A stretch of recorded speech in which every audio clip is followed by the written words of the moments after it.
Şir yumurtluyor. Axı yumurtluyor. Biz indi hara gedirik? Mənim təzə məktəbimə. İçəridə mən bilmirəm nə gözləyir bizi. Çünki burada birinci dəfədir oluram bacımın məktəbində. Aha.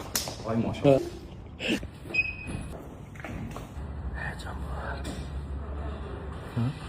Gözlə. Yaxşı.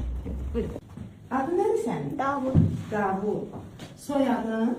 Davud Zavroğlu. Mən də bilmirəm birinci dərsdən tər olacaq. Good morning. How are you? Nice to meet you. It's English, but if you can't understand, I will tell in Azerbaycan language. Okay? Okey. Nədir? Heç bilmədim nədir. Red. Well done. Vay. Show me red. Well done. Show me green color.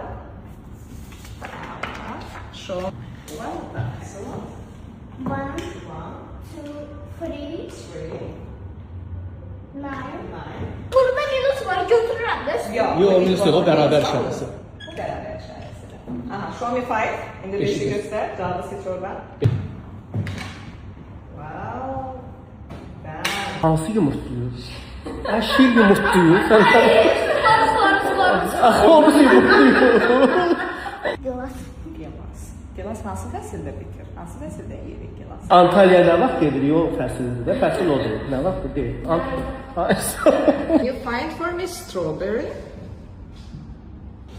Will you come to the school in September? Sentyabrda gözləyirik sən. Tamam? Gəzir. Necəsən Davud? Necə keçdin? Gəl gedəlim. Yaslan. Bundan daha hansını qoymaq? Aferin sənə. Aferin. Well done. Çox sağ olun. Çox sağ olun. No, thank you. Thank you. You're welcome.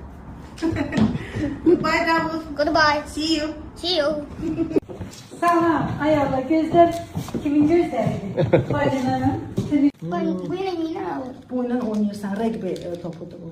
Yumuşak. Yani Amerikanski futbol Ay sağ ol sen. Temelde onda var. Sizin bayrağınız olacak. Ben de sizin şuna salacağım. Какой внимательный джентльмен. Bəh. Bax, qışa hazırlıq. Tam. Nasıl gözledik? Sağ olun. Uğurlar. Sağ olun. Sağ olun.